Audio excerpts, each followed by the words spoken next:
Good morning, students. Today we will see about the May 2016 supplementary examination of obstetrics and gynecological nursing. The first question was define family planning, classify family planning methods, discuss in detail about hormonal contraceptives and barrier methods.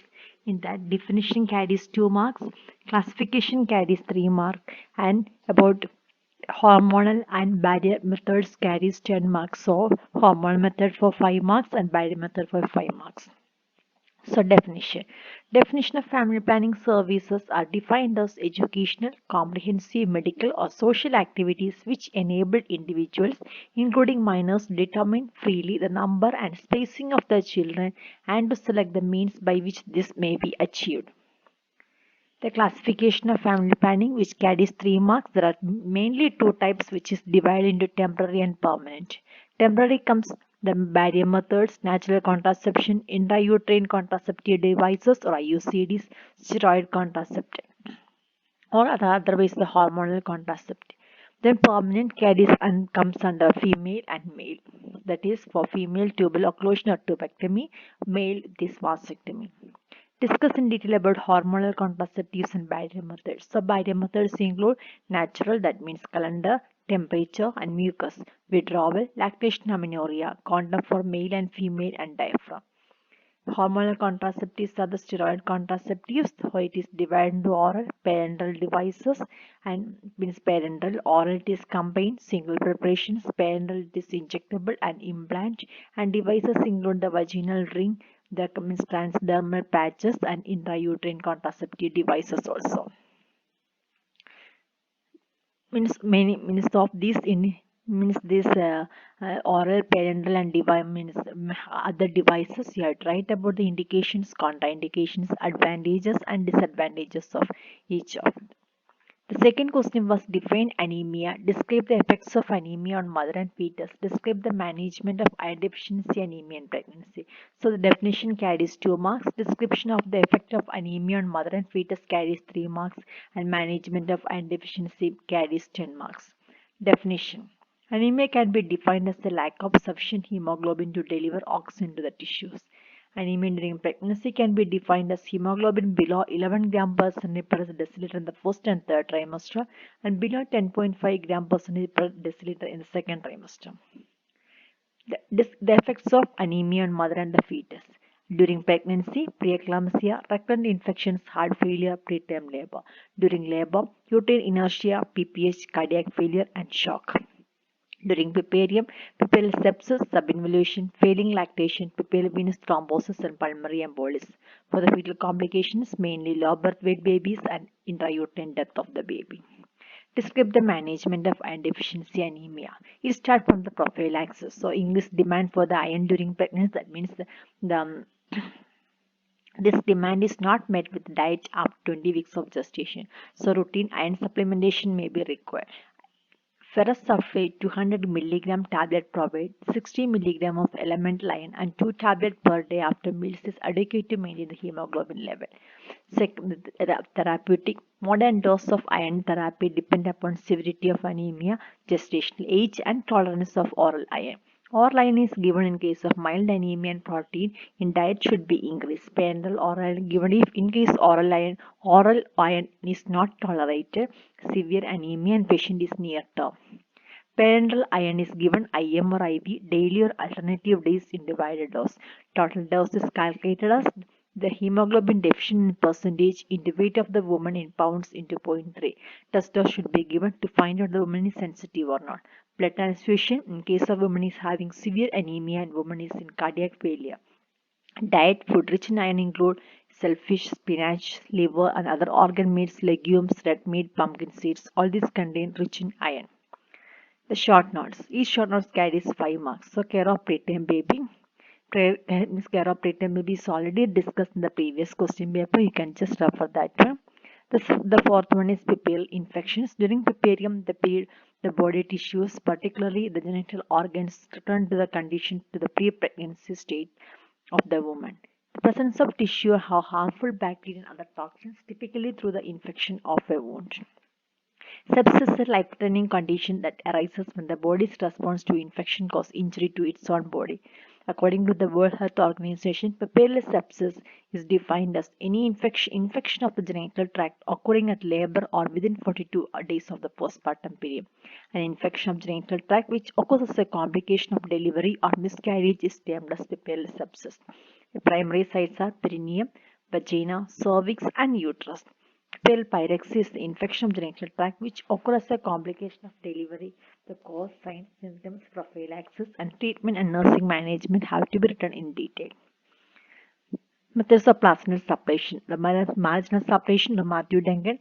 So in that, maternal surface comes first.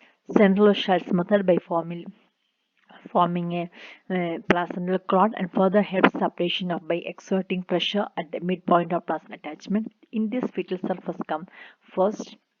Signs of placental separation include physiologic changes, then placental separation is descent of the placenta and expulsion of the placenta. Clinical features of fibroid uterus: heavy menstrual bleeding, menstrual period lasting more than a week, pelvic pressure or pain, frequent urination, difficulty in emptying the bladder, constipation, backache, or leg pain. Briefly mention about the causes, prevention, and the treatment. Hyperemesis gravidarum. You had write about the definition, cause, signs and symptoms, treatment modality, health education, or the nursing measures has to be written. Then give reasons. The first one, in early weeks of pregnancy, the client may lose weight. Because of morning sickness, the nausea and vomiting may last for first 3 months. Appetite become reduced, intake of food becomes reduced, and sometimes even dehydration develops. The midwife hands should be clean and warm prior to the fundal palpation. Clean hands will prevent spread of germs and it is effective way to prevent infections. Hand may warm to reduce the maternal discomfort and risk for causing contraction of the uterus or abdominal muscles while doing the palpation, thus finding makes difficult. Induction of labor is contraindicated in women with previous cesarean section because women with previous cesarean section is associated with increased risk of adverse maternal and neonatal outcomes due to uterine rupture. Amniotomy is contraindicated in women with HIV infections. Accidental injury to the fetal parts can occur as a complication of amniotomy. The risk of HIV being transmitted to the baby increases after the membranes have been ruptured for more than 4 hours. It opens up the route for HIV to reach the baby. As a part of prevention of vertical transmission of maternal infection, amniotomy has been contraindicated in women with HIV or AIDS. Valsalva manually discouraged in second stage of labor. It is because this activity increases the intrathoracic pressure, reduces the venous return and increases the venous pressure. Cardiac output and BP increase and pulse loss temporal. Sorry. Differentiate preterm and postterm labor. Labor starts before 37th week of gestation. The placenta and the cord will be normal. Amniotic fluid less or a little. The main cause include previous history of induced or spontaneous preterm labor. Postterm labor starts after 42 weeks of gestation. Placenta will be excessive infraction, calcification of the cord, and there will be diminished Watson's jelly. Amniotic fluid is less than 600 ml. Main causes include wrong dates, hereditary or congenital anomalies of the fetus. Chorion and amnion. Chorion is the outermost layer of the fetal membrane. The outer layer is called trophoblast, which means the feeding layer. The principal function of this layer is to secure food for the embryo. Trophoblast eventually develops into chorion. After appearance of a primitive mesenchyma and development of the chorion, primary stem villi named chorionic villi.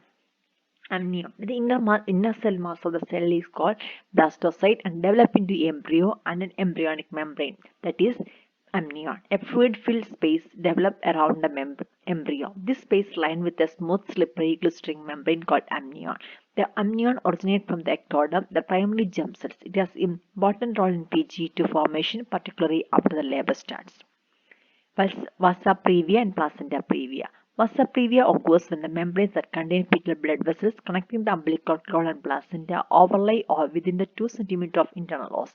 This occurs of its own or with placenta abnormalities filamentous cord insertion. The classic presentation of vasa previa is painless vaginal bleeding, rupture of membranes and fetal bradycardia.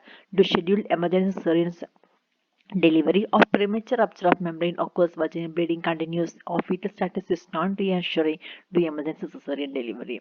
Placenta previous attachment of placenta to the lower uterine segment by partially or completely covering the internal os, dividing into type 1, 2, 3, and 4. The classic symptom is painless vaginal bleeding in the third trimester. Vaginal delivery is possible in type 1 and type 2 angina, but in other cases, cesarean delivery should be done.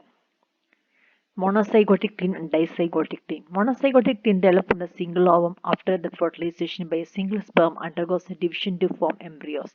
Twin of the same sex, they have same physical and mental characteristic and blood group. Their fingerprints, however, different. The division takes place within 72 hours of fertilized embryo. There will be two separate placenta, chorion, and amnion. If the division takes place between 4th to 8th day of fertilization, the embryo will have two amnions but a single chorion.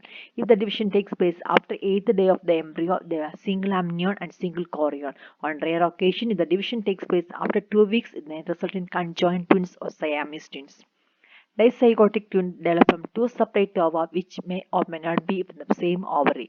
These ova are fertilized by two separate spermatozoa. The twins may be like same of different sex. There may not be any similarity between them. They may be different times. They have two placenta, two chorions, two amnions, and two umbilical cord.